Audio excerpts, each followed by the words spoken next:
and all of a sudden my phone keeps sending text messages. Text messages saying, hey, give me money.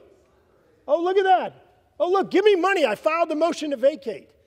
Using official actions to raise money. It's disgusting. It's what's disgusting about Washington. And when it comes to how those raise money, I take no lecture on asking patriotic Americans to weigh in and contribute to this fight from those who would grovel and bend knee for the lobbyists and special interests who own our leadership, who have, oh, boo all you want, who have hollowed out this town and have borrowed against the future of our future generations. I'll be happy to fund my political operation through the work of hardworking Americans, $10 and $20 and $30 at a time, and you all keep showing up at the lobbyist fundraisers and see how that goes for you. On this vote, the yeas are 216, the nays are 210.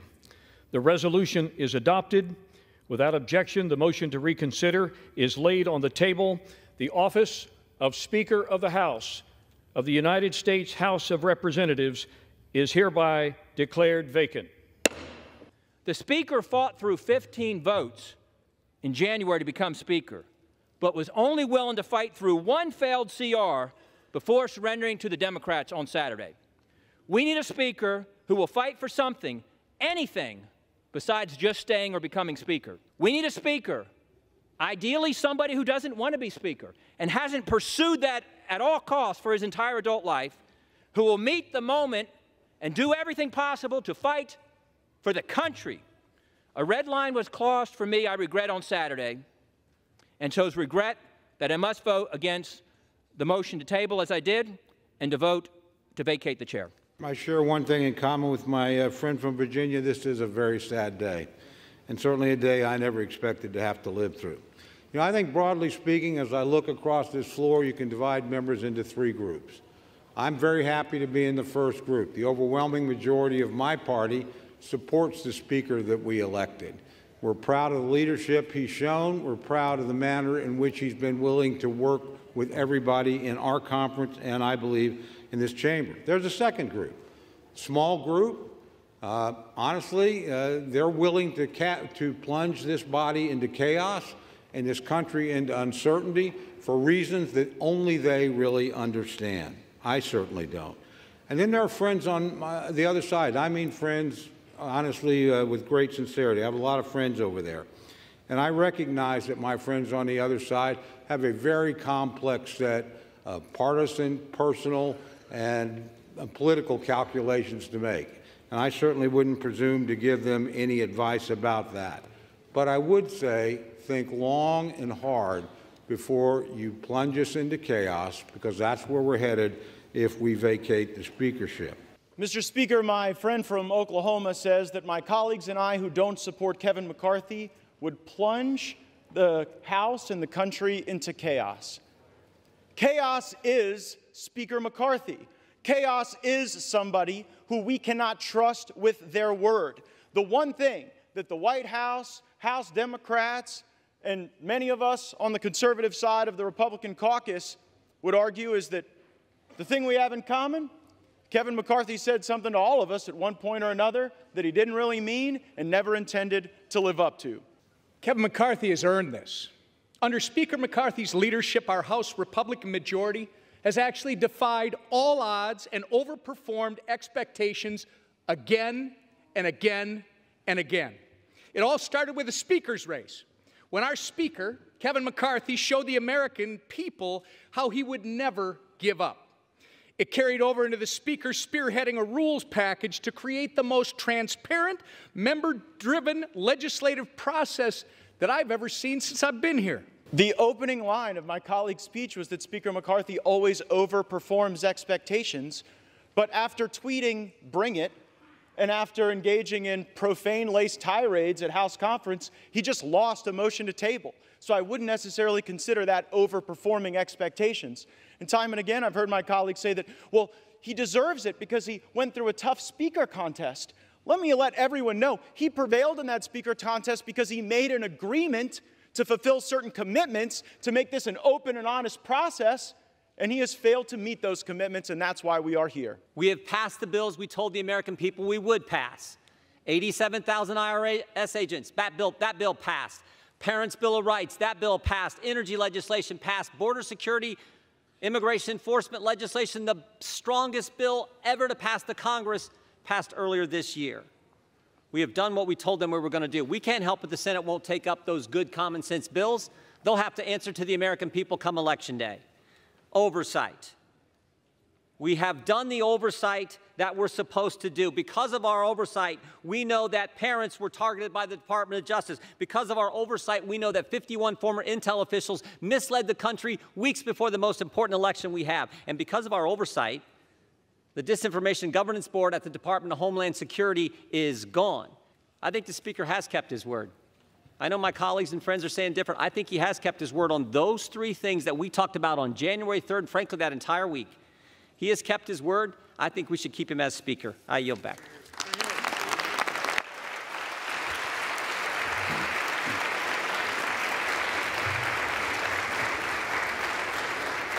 Gentleman from Florida is recognized. Yeah, the problem with my friend from Ohio's argument is that many of the bills he referenced as having passed are not law. We are on a fast track to an omnibus bill, and it is difficult to champion oversight when House Republicans haven't even sent a subpoena to Hunter Biden. So it's hard to make the argument that oversight is the reason to continue when it sort of looks like failure theater. I yield such time as you may consume to my colleague from Arizona, Mr. Bates. Within the next hour, this House will vote yea or nay to vacate the Speaker's chair, a profound action with huge implications. This was last tried in 1910. Joseph Cannon won the vote.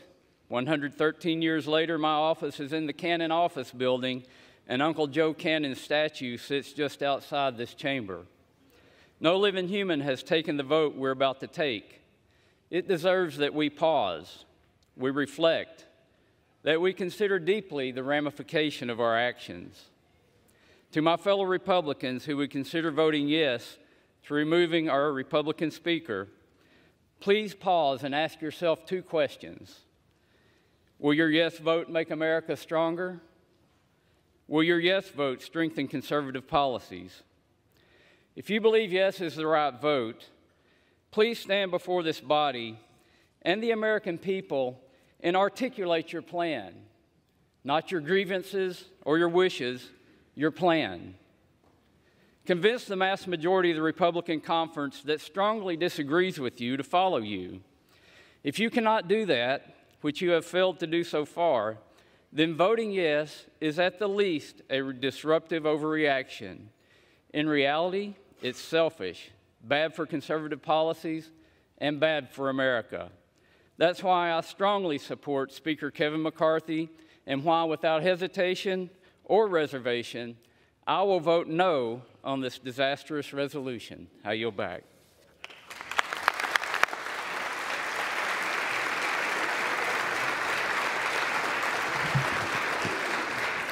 Gentleman from Florida. There's nothing selfish about wanting a Speaker of the House who tells the truth. I reserve. Mr. Speaker, as the only still serving co-author and co-sponsor of the motion to vacate Speaker Boehner, I can tell you this motion to vacate is a terrible idea. As the only member who's serving here who took every chance to vote against Speaker Boehner and to vote against Speaker Ryan, I can tell you that this chamber has been run better, more conservatively, and more transparently under Mr. McCarthy than any other speaker that I have served under. As a member of the Rules Committee, one of three conservatives who were placed there out of trust, the Speaker gave us a blocking position by putting 3 of us on there to keep an eye on the Rules Committee, to make sure the process was fair and even. I can tell you it's been fair and even. None of us are voting against the Speaker today. Regular order is at odds with predetermined outcomes. Yet the Speaker is being accused of not holding to regular order and predetermined outcomes at the same time. It is not possible. You cannot be for both at the same time. Mr. Speaker, if there was ever a time for sobriety, wisdom, and caution in this House, it is right now. If this motion carries, the House will be paralyzed. We can expect week after week of fruitless ballots while no other business can be conducted. The Democrats will revel in Republican dysfunction, and the public will rightly be repulsed.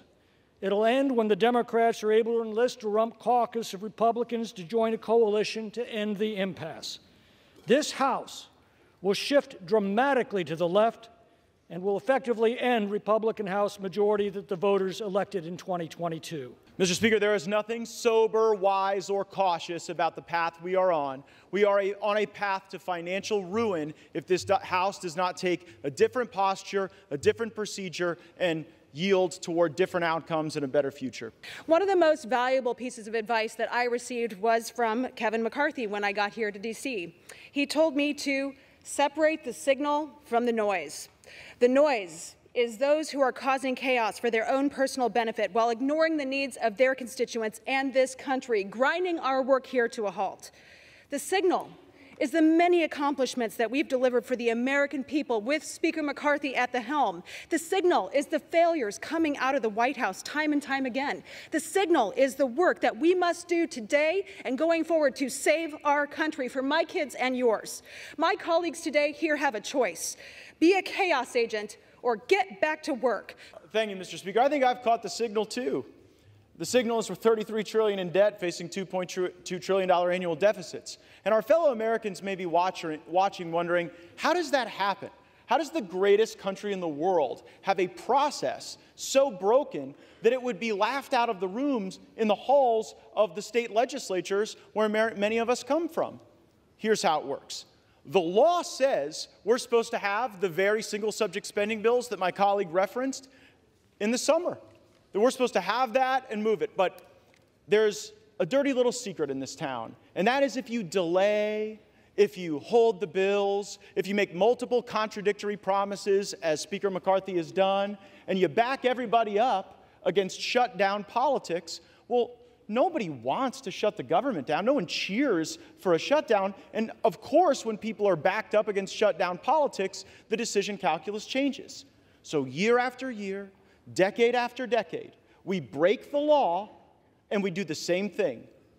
We pass a continuing resolution, then we pass another continuing resolution, and then it's either another continuing resolution or an omnibus bill or a series of minibuses that lump these disparate things together. Speaker McCarthy has been leading at the top of the level to make sure that we have the tools to do our jobs in a different way than the House has done it before.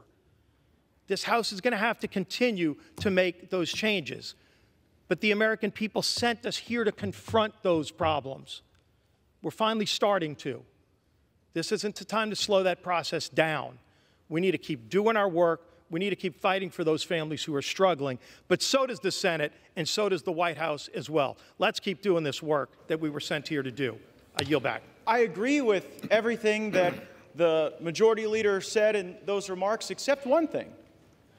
It is astonishing to hear any colleague give Speaker McCarthy credit for moving on to the single-subject appropriations bills. As you heard my colleague, Mr. Biggs, say, that was never the plan from Speaker McCarthy. The week before we moved on to those single-subject appropriations bills, the plan was another CR.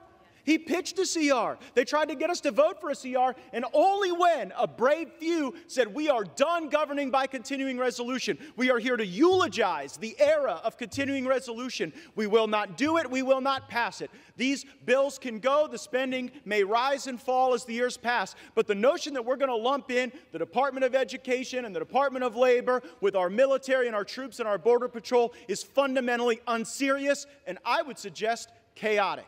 But today, this body filled with people in fancy suits, led by a few Republicans who are running with scissors and supported by Democrats, who have personal issues with the Speaker, have uncertain intentions and even more uncertain goals, and they've decided to make today about drama, not about solving problems and helping our constituents, but about drama. We need to be the no-drama option for America, this party, this majority, and I fear that this self-inflicted drama of today jeopardizes our majority and by definition removes the last layer of defense protecting America from this Biden administration. Let's dispense with the drama, do our jobs, and move on with defending this beautiful country. The frustration for me today, I understand where the liberals are. I know you support the constitutional order, except in a moment like this when you are questioned on that. I understand that. You can't be counted on in a moment like this with the state of the speakership. But for Republicans, why will we give up a conservative working majority for better outcomes and hand the keys over to the Democrats? Why would we do that? And furthermore, with this record of success that we've seen Kevin McCarthy and a Republican majority produce in a Washington run by Democrats, we're going to throw that away, resulting in more liberal outcomes, not more conservative ones. So I understand why the left is where you are today. You don't like an effective conservative majority, and I don't blame you. But on the right, gentleman's time has expired. Gentleman from Florida. It is lovely to hear from the principal architect of Mr. McCarthy's debt limit deal, but here's the reality. The only Republicans in America who believe that the debt limit deal was conservative are in this chamber right now. Because all over America, Republicans think that when you negotiated that debt limit deal, they took your lunch money. We've passed legislation to streamline regulations, permitting, environmental laws for the first time in 40 years. Again, my friends here oppose. We strengthened work requirements for welfare to get people back into the workforce. Again, my friends over here opposed. I keep wondering, what is going on? Are we redefining what conservative is? What's going on in this country today? What's going on in this body? Where you have Freedom Works, Heritage, Chip Roy, and Jim Jordan say something's conservative, and these folks say it's not, and they're right. And all of a sudden, my phone keeps sending text messages. Text messages saying, hey, give me money. Oh, look at that. Oh, look, give me money. I filed the motion to vacate.